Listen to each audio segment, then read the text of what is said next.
지난 주일에는 로마서 1장을 했잖아요. 1장 뭐였죠? 복음이란 무엇인가를 소개를 했어요. 근데 오늘 2장은 죄에 대한 말씀이거든요. 무슨 말이죠? 복음을 맞이하려고 하면은 죄가 없어야 돼요. 죄를 해결을 해야 돼요. 그렇기 때문에 오늘 2장은 뭐냐면은 구원받기 위해서는 반드시 뭐가 있어야 돼요? 회개가 있어야 돼요. 그래서 성경 로마서 3장 10절, 11절에 뭐라고 하냐면은 기록된 바 의인은 없나니. 다 같이 아시죠? 다 아시죠? 기록된 바 의인은 없나니. 하나도 없습니다. 깨달은 자도 없고 하나님을 찾는 자도 없다. 이 말씀이 굉장히 중요하거든요. 하나님께서 여러분들을 하나님의 형상으로 창조하셨다는 의미를 잘 알잖아요. 하나님의 형상으로 창조하셨어요.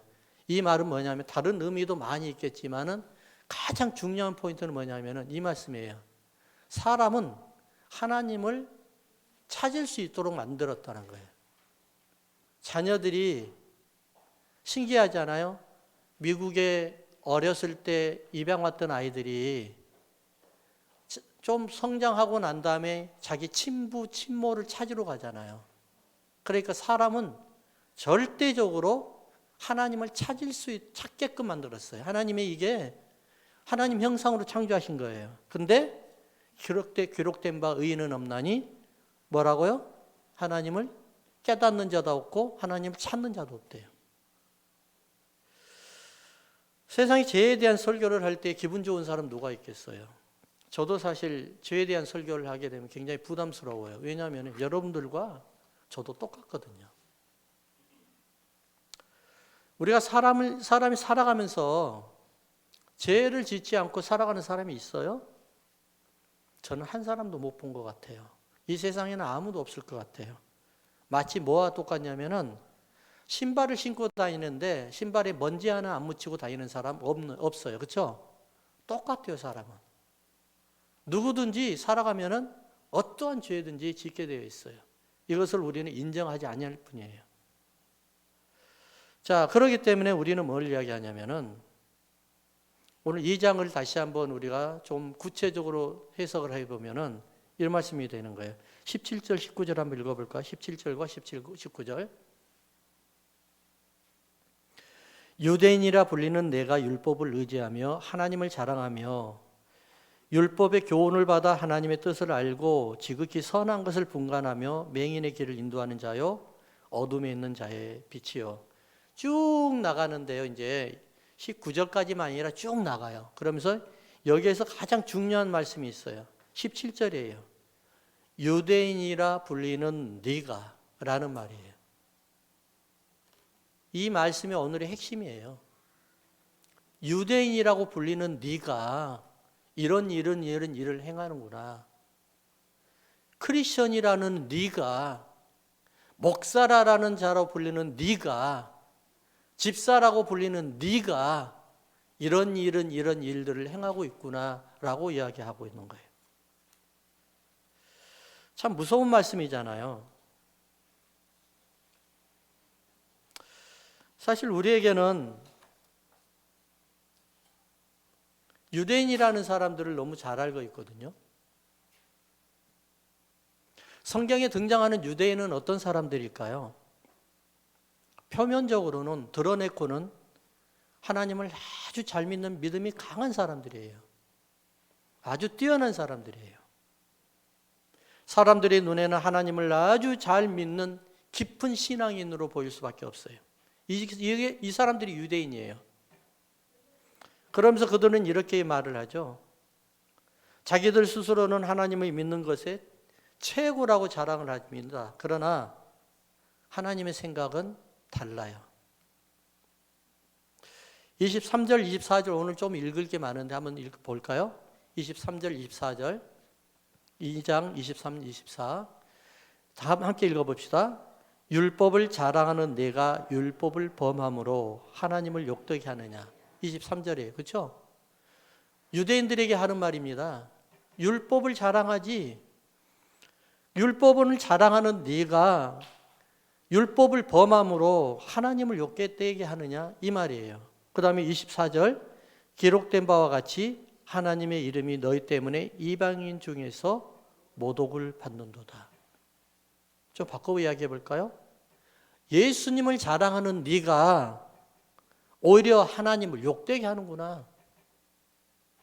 기록된 바와 같이 하나님의 이름이 너희 때문에 이방 중에서 욕되게 모욕을 받는도다라고 이야기합니다. 별로 안 찔리잖아요, 그렇죠? 사실 요즘에는 살다 보니까 이런 일 저런 일 당하다 보니까요, 웬간해서는 안 찔리더라고요. 예, 예. 그건 니도 그러고 나도 그러고 저 사람도 그러는데 이런 식으로 생각이 되더라고요. 그렇잖아요? 죄도 옆에 사람이 지으면은요, 좀 덜 좀 그래요. 근데 나 혼자만 지었다고 그러면 이제 그때부터 막, 그러는데, 요새, 그럼 지도 그러는데. 예. 그래서 옛날에 우리 한참 청소년들에게 자살 사이트가 유행했잖아요. 혼자 죽기는 너무 두려우니까 같이 죽자는 거예요. 어느 교회 형제가 안수 집사님이었어요. 믿음이 아주 좋아요. 두 형제가. 서로 너무 좋았어요. 부인들도 동서지간에 너무너무 의롭게 잘 살고 있었어요. 근데 이분들의 정말 너무너무 아름답게 성도들이 다 참 너무 부러워했던 분들이었는데 이분들의 위기가 생겼어요. 뭐였냐면은 장로 피택 투표였어요. 장로 피택을 하는데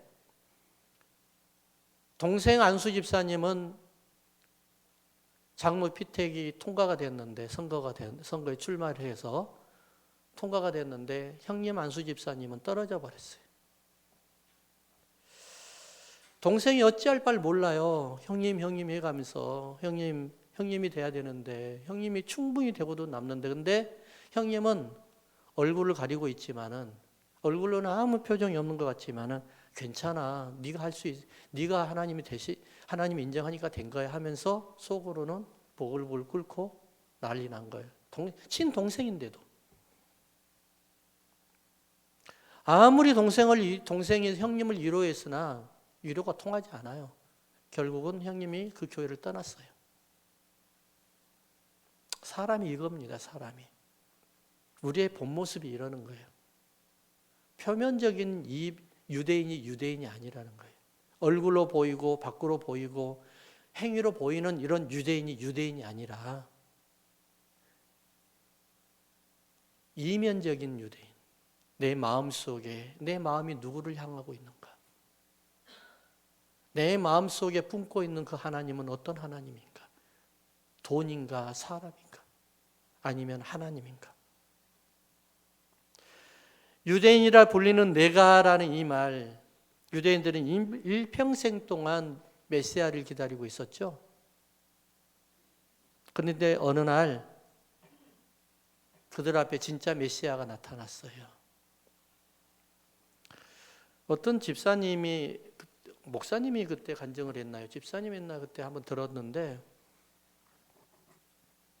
이분의 평생 기도는 하나님 불 내려주세요. 불 한 번 받는 게 평생 소원이었어요. 그런데 그날도 기도원에 갔대요. 기도원에 가가지고 한참만 기도를 하는데 진짜 불이 내린 거예요. 예, 진짜. 그러니까 이분이 당황해가지고 놀래서 그다 기도원에서 내려와 버린 거예요. 너무 놀래가지고. 너무 당황스러운. 그러니까 이 유대인들도 평생을 메시아를 기다렸는데 진짜 메시아가 와버린 거예요. 그러다 보니까 너무 당황스러워가지고 이 어떻게 해야 되지? 그러다가 갈등이 생기기 시작하잖아요. 메시아를 인정을 해야 돼? 그러면 이제 우리의 권세는 다 끝나버렸고 우리는 자리에서 내려와야 되고 그렇잖아요? 우리가 지금 누리고 있는 이 권세 자리 다 메시아에게 내드려야 되는데 아니면은 어떻게 해야 되지? 아예 메시아를 죽여버려? 어떤 걸 선택했죠? 이들이? 메시아를 죽이는 걸로 선택을 했잖아요. 왜요? 자기가 이제까지 쌓아놓은 권세를 포기하고 싶지 않은 거예요. 이제까지 누리고 있는 것을 포기하고 싶은 생각이 하나도 없어요. 지난주에 어떤 목사님과 통화를 하다가 깜짝 놀랐어요. 전화를 오랜만에 했거든요. 같이 통화를 했는데 뭐라고 이야기해요? 그분은 절대 그런 말씀 하는 분이 아닌데 뭐라고 그러냐면 요즘에 사람들이 다 미친 것 같다고 이야기하는 거예요. 좀 제가 또 과하게 말씀드려도 용서하세요. 그대로 이야기하니까 미친 것 같대요. 어떻게 이 짧은 시간에 사람들이 이렇게로 괴물로 변합니까? 라고 이야기를 해요. 이 짧은 시간이에요. 어쩌면 이렇게 괴물로 변합니까? 무슨 말인지 정확하게 모르겠어요. 말을 안 하니까. 그러나 그분이 하시는 말을 이렇게 저렇게 종합해 보면 조금 이해는 될 것 같아요. 정말 믿었던 사람이, 정말 저분은 괜찮을까 했던 사람들이 변하게 되고 표면적으로만 예수님을 믿는 모습을 보게 된 거예요. 그러면서 너무 많은 실망을 하고 난 다음에 그런 이야기를 하는 것 같아요. 12절, 13절을 한번 읽어볼까요? 12절, 13절. 무릇 율법 없이 범죄하는 자는 또한 율법 없이 망하고 무릇 율법이 있고 범죄한 자는 율법으로 말미암아 심판을 받으리라. 하나님 앞에서는 율법을 듣는 자가 의인이 아니요 오직 율법을 행하는 자라야 의롭다 하심을 얻으리니. 자, 이제 의가 나오죠. 의인이 나오죠. 죄에서 이제 의인으로 넘어갑니다. 성경에서 말하는 의인이 누구예요? 율법을 듣는 자가 의인이 아니라 율법을 행하는 자가 의인이래요. 말로만 하나님을 사랑하는 자가 의인이 아니라 실제로 행동으로 하나님을 사랑한다고 고백하며 그대로 행하는 사람이 의인이래요. 의인이라면 첫 번째 우리가 놓쳐서는 안 되는 게 바로 뭐죠? 예수 그리스도를 믿어야 되는 거예요. 예수 그리스도를 믿지 아니하고 하는 모든 행동들은 아무것도 아니에요. 왜냐하면 예수 그리스도를 믿지 아니하고 하는 모든 행동들은 자기 자랑이에요. 하지만 예수 그리스도를 믿음과 동시에 행하는 모든 행동은 다 누구 거예요? 예수님 거예요. 그래서 예수님 앞에 우리는 영광을 돌리고 하나님 앞에 영광을 돌린다는 거예요. 의인이라는 건 뭐예요? 듣는 자가 아니라 행하는 자. 바울 사상은 철저히 하나님의 주권에서 출발을 해요. 하나님의 주권. 여러분들도 하나님의 주권에서 신앙생활을 했으면 좋겠어요. 아멘. 철저하게 하나님의 주권. 하나님의 통치하는 나라. 하나님이 통치하는 나라에서 살아야지 하나님이 통치하지 아니하고 내가 내 마음대로 살아가는 세상은 내가 통치하는 나라예요. 따라서 크리스천이라면 당연히 하나님이 통치 안에서 생활해야 되는데 하나님 통치 안에서 생활하는 성도들 보면은 하나님의 마음을 보게 되어 있어요. 그렇잖아요? 하나님이 주시는 은혜, 하나님이 주시는 복, 하나님이 주시는 뭐 이런 걸 바라보는 것이 아니라 그것도 중요하죠. 하지만 더 중요한 건 뭐냐면은 하나님의 마음이 어디에 있는가 이거를 바라보게 되어 있어요. 하나님께서 유대인들에게 주시는 말씀 바로 이거예요. 하나님의 나라를 세우겠다는 겁니다. 유대인인 네가 라고 이야기하잖아요. 유대인 네가. 그러나 유대인들은 자기끼리의 신학으로 변질시켜 버렸잖아요. 하나님께서 아브라함을 통해서 하나님의 나라를 한번 세워보겠다. 아브라함을 통해서. 그래서 아비 본토 친척집을 떠나라고 그러잖아요. 그러면서 뭐라고 이야기하냐면 땅의 모든 민족이 너로 말미암아 복을 받을 것이다 라고 이야기하는 거예요. 땅의 모든 민족이 여러분들 통해서 복을 받았으면 좋겠어요. 할렐루야. 하나님의 통치의 방법이 이거예요. 하나님 저에게 직접 내려오셔서 좀 보여주셔가지고 나에게 일 좀 해주세요, 이 말씀이 아니라 하나님의 통치의 방법은 뭐라고요?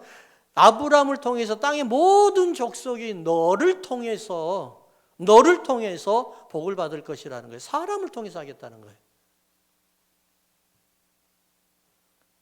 근데 사람들은 이걸 다 빼버리고요, 복에만 관심이 있잖아요. 복에만. 어떻게 하면 돈을 잘 벌까? 예수 믿고 어떻게 하면 더 출세할까? 어떻게 하면 예수를 믿고 명예를 얻을까? 이런 데만 관심이 있는 게 사람들이잖아요. 그래서 아브라함처럼 복 주세요라고 이야기를 하는 것은 뭘 이야기하냐면은 아브라함처럼 복을 전달해 주는 사람이 주세요, 해 주세요. 이 말씀이 되는 거예요. 그럼 이 로마서 2장에서 주시는 말씀은 어떤 말씀인가? 첫 번째요. 한번 따라합시다. 함께하는 복음입니다. 함께하는 복음이에요. 하나님이 원하는 것은 뭐냐? 로마서 2장에서 말하는 건 뭐냐면 함께하는 복음. 유대인이라는 네가라고 하면서 줄줄줄줄이 죄를 이야기하거든요. 근데 그게 뭐냐면은 유대인들이 네가 어떻게 해요? 누구를 자랑해야 돼요? 하나님을 자랑해야 되고 하나님을 높여야 되는데 그렇지 못하는 거예요. 그래서 하나님이 뭐라고 그러죠? 나는 너의 하나님이 되고 너희는 나의 백성이 되게 하리라, 이 말씀하죠. 분명 이스라엘은 큰 축복을 받았던 민족이었어요. 하나님께 선택받은 백성이 되었어요. 그러나 그들은 이내 교만에 빠지고 말았습니다. 하나님을 행동으로 살아가는 여러분들이 되어야 됩니다. 할렐루야. 우리가 여러분들을 선택한 이유가 뭘까요? 아브라함처럼 여러분을 통해서 복음이 전파되고, 아브라함처럼 여러분들을 통해서 하나님의 나라가 전파가 되고 유통이 되어서 세계 만방 끝에까지 하나님의 나라가, 하나님의 통치하는 나라가 이루어지는 그 나라가 바로 뭐예요? 하나님이 함께하는 나라란 말이에요. 할렐루야. 이 나라가 바로 하나님이 원하시는 나라인 거예요. 교회가 왜 필요해요? 교회가 우리끼리만 예배드리면 끝나는 거잖아요. 하지만 그거 아니란 말이에요. 우리끼리만 아니라 하나님과 함께하고 이방인과 함께하고 세계 만곳에 흩어져 있는 그들과 함께하는 교회가 바로 진정한 교회예요. 그것이 바로 하나님의 통치가 그걸 통해서, 교회를 통해서 이루어나가는 거예요. 두 번째 보니까 23절 24절 한번 읽어볼까요? 율법을 자랑하는 내가 율법을 범함으로 하나님을 욕되게 하는도다. 기록된 바와 같이 하나님의 이름이 너희 때문에 이방인 중에서 모독을 받는도다. 따라할까요? 예수님만 높이는 복음입니다. 예수님만 높이는 복음. 할렐루야. 예수님만 높이는 복음. 여러분 예수님만 높이시기 바랍니다. 아시죠? 이거 리더스 다이제스트 옛날에 한참 유행했잖아요. 여러분 잘 아시잖아요. 거기에 기록되어 있는 말이에요. 똑똑한 사람이라는 제목의 이야기예요. 똑똑한 사람들이 다 성공하지는 못하나 봐요. 그래서 똑똑한 사람이 성공하지 못하는 이유를, 성공할 수는 있지만 성공이 어떤 성공인지는 모르겠지만 그거는 다 여러분들의 가치 판단에 따라 바뀌겠지만 중요한 거는 리더스 다이제스트에서 말하는 똑똑한 사람이 성공하지 못하는 이유 몇 가지를 했어요. 세 가지를 냈어요. 첫 번째, 오만한 사람이라는 거예요. 오만한 사람. 머리도 좋고 똑똑한 것은 분명한데 사회생활도 실패하고 출세 못한 사람들, 첫 번째가 뭐라고요? 오만한 사람. 왜요? 자기 잘났다고. 다른 사람들의 의견을 무시하고 다른 사람이 말하는 것을 들으려고 하지도 않고 교만을 부리기 때문에요. 아주 오만한 사람들 성공하지 못한대요. 길을 막아버린 사람들. 두 번째, 외로운 사람이랍니다. 외로운 사람. 여러분 외롭세요? 외롭지 않죠? 왜냐하면 교만한 사람이 외롭기 때문이랍니다. 교만한 사람의 옆에는 사람이 없답니다. 왜냐하면 그는 다른 사람의 의견을 무시하고 자기 주장만 내세우기 때문에 사람들이 그 사람 옆에 오기를 싫어한답니다. 그럼 성공을 못한답니다. 세 번째, 무모한 사람이랍니다. 자기의 능력과 지혜만 믿고 엉뚱한 짓을 한답니다. 아무리 믿음이 좋아야도요, 우리가 하는 모든 것들을 예수님을 통하여 높이지 못하면 그건 죽은 믿음이에요. 내가 아무리 믿음이 좋다고 해서 예수님이 나를 인정하지 못하면 그건 죽은 믿음이란 말이에요. 내가 하고 있는 모든 일, 내가 해야 되는 모든 일, 그것을 예수님께 영광 돌리는 여러분들, 그분들이 되셔야 됩니다. 할렐루야. 언젠가 조선일보에 사설에 이런 글이 실렸어요. 한번 우리나라의 사람들이에요. 한번 잘 들어보세요. 우리나라의 사람들이 버려야 될 습관을 이야기하는 거예요. 저는 굉장히 좀 호응이 되던데 여러분들은 어쩔 줄 모르겠어요. 공짜를 너무 좋아한대요, 한국 사람들이. 근데 이건 한국 사람만이 아닌 것 같아요. 저도 선교지를 가보니까요, 공짜 준다고 하면은 애까지 그냥 돌도 안 지난 애까지 데려가지고 안 지난 애 것까지도 달라고 난리치고 그러더라고요. 예, 진짜로 그래요. 예. 그건 사람이 누구든지 똑같은 것 같아요. 두 번째는 너무 빨리빨리 한대요. 너무 서두른대요. 성격이 급하대요. 세 번째는 신용을 지키지 못한대요. 이 말이 맞을지 모르겠네. 옛날에는 그랬을 줄 모르겠는데 요즘은 아닌 것 같은데. 요즘에는 젊은 사람들 굉장히 신용이 있잖아요. 그렇지 않나요? 여러분 동의 안 하네요, 별로. 예. 제가 아는 요즘의 분들은, 젊은 분들은 굉장히 신용이 있어요. 예, 우리나라 많이 바뀌었어요. 이거는 맞는 것 같아요. 제가 지금 나중에 말씀드린 거는. 남을 헐뜯는 걸 너무 좋아한대요. 그래서 친구들끼리 이야기하다가 화장실을 못 간대요. 자기 없는 동안에 자기를 헐뜯을까 봐서.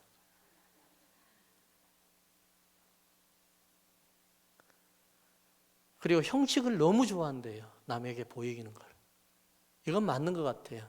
그러다 보니까 온 몸이 다 명품으로 치장을 한대요. 빚을 빌려가지고라도 명품을 산대요. 이것도 맞는 것 같은데요.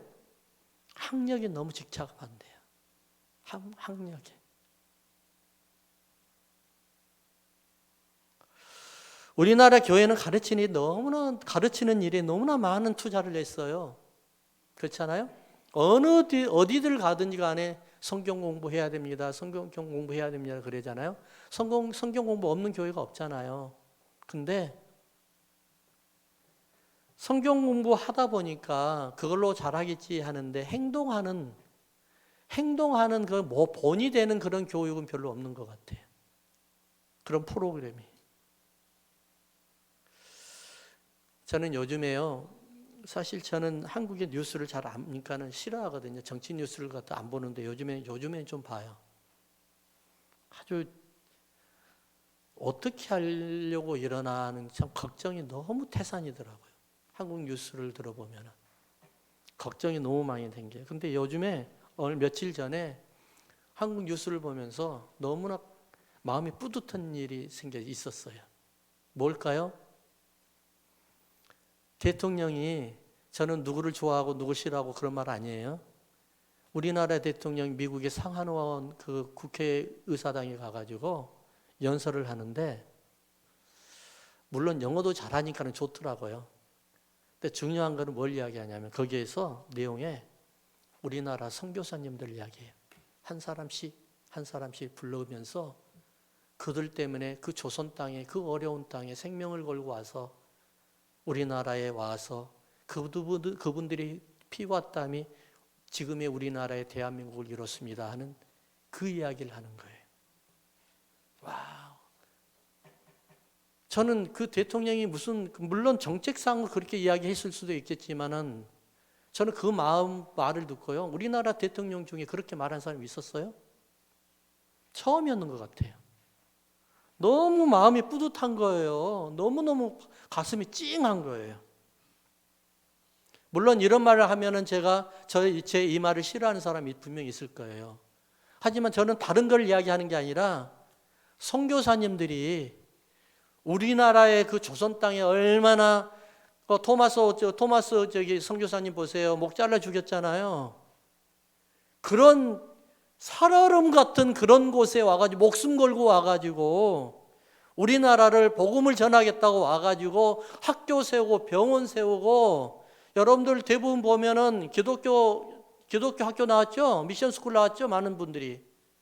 그분들을 통해서 얼마나 우리나라 많은 사람들이 현대 영향을 받고 개방이 되었고 개화가 되었고, 그리고 정말 우리는 우리끼리밖에 몰랐었는데 세계가 이렇게 돌아가는 것을 얼마나 많은 눈이 띄었냐고요.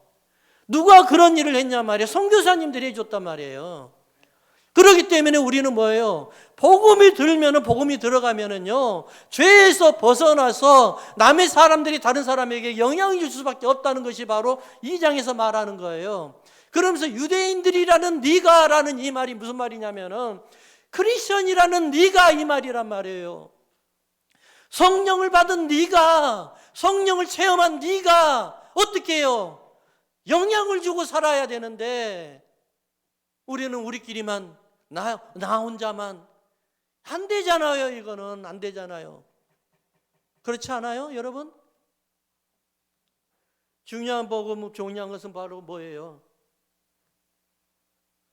복음으로 성령을 체험한 사람들이 주의를 일으키는 거예요. 교회를 일으키는 거예요. 세상을 일으키는 거예요. 이것이 바로 영향력이에요. 사랑하는 성도 여러분, 죄의 영향력을 여러분 무시하지 마세요. 죄의 영향력은요, 복음의 영향력보다 더 빨리 진행이 돼요. 그렇기 때문에 우리는 항상 죄에서 떠나서 복음의 영향력으로 살아가는 여러분들이 되기를 주님 이름으로 축원합니다.